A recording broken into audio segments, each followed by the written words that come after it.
the party that I come from, the Republican Party, one of our two parties, is fully radicalized. I mean, fully nutso. They're out from under the rock. Every bad, worst impulse is out there. It's represented by the guy in the White House, and it's represented by these nuts, these alternative media nuts who, Brian, just spew disinformation, misinformation, conspiracy bullcrap. What was your first reaction yesterday when you heard Michael Waltz was fired, even though the Trump administration is saying he was promoted?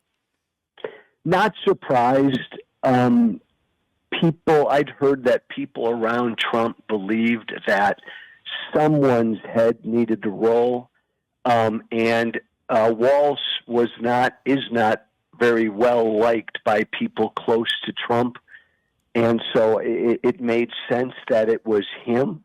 I had always hoped it would be Pete Hegseth, who I believe he's either 15 or 16 years old, but the guy running our Defense Department, I think he was actually more to blame. So, Joe, I wanted to ask you, if you were still in Congress, there was a moment yesterday in the House chambers where I think you had Dan Golden, who said, is it okay for a child that is a U.S. citizen, in this case with cancer, to be deported? Is there anybody here that's not okay with that? Every Democrat raised their hand, and there wasn't one Republican that raised their hand. I'm wondering what would have gone through your mind if you're a sitting congressman seeing something like that. I would have broken congressional protocol. I would have stood up, not even behind the chair, and I would have yelled and shouted and said, amen, and yes, I agree, brother, across the aisle. This is not who and what America is. But one of our two major political parties, Brian, as you and I have talked about forever, is a cult, and that party is not even close to standing up against and calling out every egregious thing Donald Trump is doing right now. I agree with you. I mean, do you have any extra thoughts on this man from El Salvador and this Trump interview where it literally was a Photoshop picture of his knuckles and certain tattoos, and Trump seemed to be completely unaware of that? What do you make of this situation?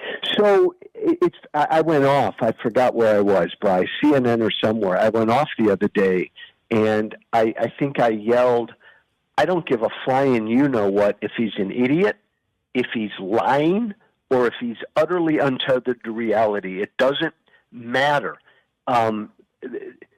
Wake up, America. I mean, oh my God, there he was in an interview with ABC News. Brian, everybody around him knows that was a Photoshopped image. Everybody in his administration, they've told him that. Yeah.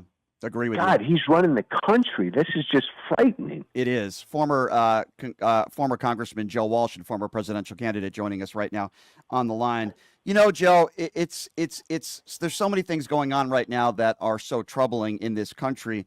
But what do you make of the meeting he has the other day? It was almost a scene out of a Kim Jong-un meeting where he has a round table of all these people kissing his ass. Pam Bondi saying, you're the very, very, very best president we've had ever in the first 100 days. I mean, they go down the line of all the people in his administration. It is a dictatorship. I'm wondering what you make of these types of round tables where the media is invited in and everybody just kisses his feet. I think it was, and didn't Pam Bondi say something, Brian, like, thank you, Mr. President, dear Lord and Savior. Yes.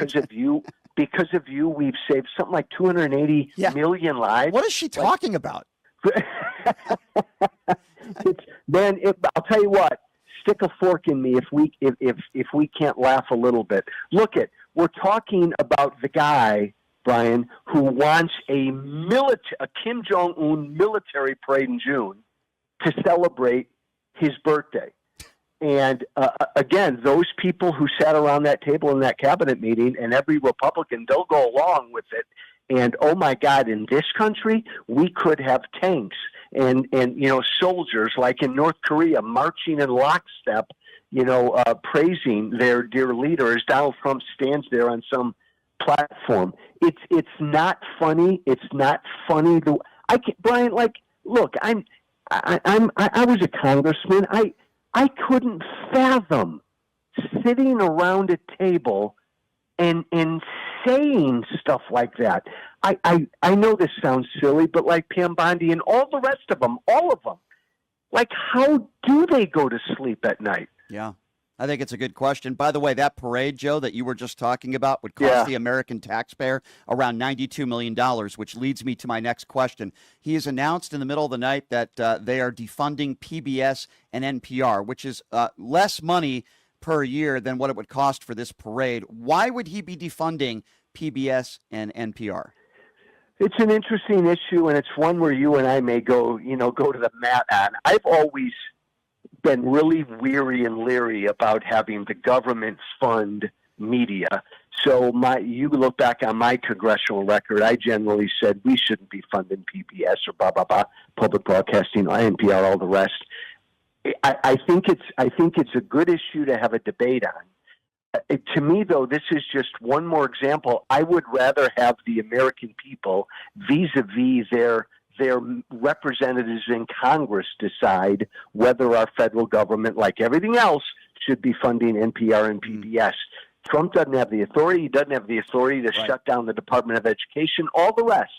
But we don't have a Congress right now. Yeah, I tend to agree with you, Joe. And believe it or not, I might be on your side on that one. But what do you make of the fact that in the White House press briefing rooms, you have idiots like Tim Pool and others asking the first question? I mean, listen, this is a guy who received hundreds of thousands of dollars a month from the Kremlin, and these are people that are getting invited with press passes while they ban the AP in certain situations, Joe. We have two major political parties in America, Brian. I wish we had more, but we have two. And look, if people aren't aware of it yet, the party that I come from, the Republican Party, one of our two parties, is fully radicalized. I mean, fully nutso. They're out from under the rock. Every bad, worst impulse is out there. It's represented by the guy in the White House, and it's represented by these nuts, these alternative media nuts who, Brian, just spew disinformation, misinformation, conspiracy bullcrap. And now they get to ask the press secretary questions. It's crazy. I have to ask you, Joe, because you're on these panels on CNN, and I love your commentary. I've always loved your commentary. And you have Abby Phillips, who's asking Scott Jennings. Listen, for full disclosure, I am not a Scott Jennings fan. I don't like him at all personally and the things he says. But she asked Scott Jennings, who is the person that ultimately decides whether we go to war or not? And Scott Jennings says the president. Can he really be that stupid? This was an advisor to George W. Bush. He thinks the president is ultimately the one that decides whether we go to war or not, Joe? No, he doesn't. So I'll give you a little inside baseball. I know Scott Jennings. He's a big baby. But more importantly, Scott Jennings was never MAGA. Scott Jennings never liked Trump. Scott Jennings was Mr. Republican Insider Establishment. He hated Joe Walsh. Remember, I used to be MAGA. He hated Joe Walsh and the Tea Party and MAGA. But Scott Jennings realized something last year, Brian, when he was on CNN, that, oh my God, I can make a lot of money if I become a big MAGA voice. So about halfway through that campaign last year, Scott Jennings made a decision. I'm going to be a MAGA Trump supporter on CNN. And you know what, Brian? It's making him a crap load of money right now, a lot of money. It's increased his profile in a huge way. And there are rumors, Brian, because he comes from Kentucky and he worked for McConnell, that he's going to announce that he might run for the United States Senate from Kentucky next year. You know, he was at a Trump rally just this past week. So he utterly sold his soul for dollars. Really sad and really unfortunate. Joe, before I let you go, I wanted to ask who you got coming up on your podcast. It's one of the best podcasts around. Who are your guests? Who you got coming up? Oh, would you quit saying that? I'm going to tout a show that we had yesterday.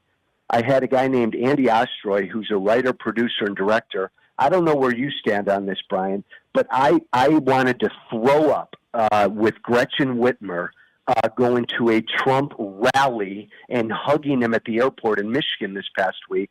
So I had Andy on, who's a hardcore, good, strong Democrat, and he actually liked what Whitmer did.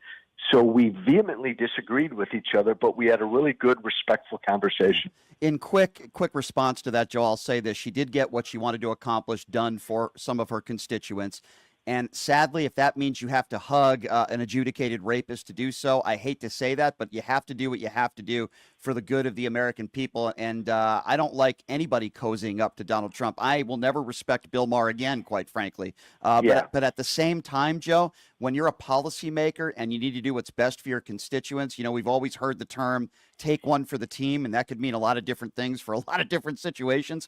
But I believe Gretchen Whitmer took one for the team in a metaphorical sense, giving him a hug and appeasing him so that she could actually do something for her constituents, and she needed the president's help on that. Does that make sense? It makes sense. I utterly disagree with you, but you and I would have had a very respectful conversation. I think about we could that have. Topic. I got to get on your podcast one of these days. Pierce Morgan keeps love having it. me Let's on. do it. We'll schedule. Brian, we got to find an issue where you and I disagree slightly or by a lot. Guns. And we'll have a good conversation. Guns. Abortion. Abortion. Those are two big ones. me and Those are two biggies. Fred Gutenberg, we're mutual friends with him. Fred's just such a wonderful man. So I know we can get into some good debate. Joe, you're also a great guy, and I appreciate you coming on, my friend. Let's do that soon, okay? Have a good weekend, Bryce. You too, Joe. Thank you. That's Joe Walsh, everybody, former presidential candidate. I don't know if he's going to run for president again. I like Joe a lot. Don't always agree with him on every single issue, but I have a lot of respect for Joe. I love the fact that he's willing to call out Donald Trump. He's been doing it for a long time. Very interesting insight into Scott Jennings.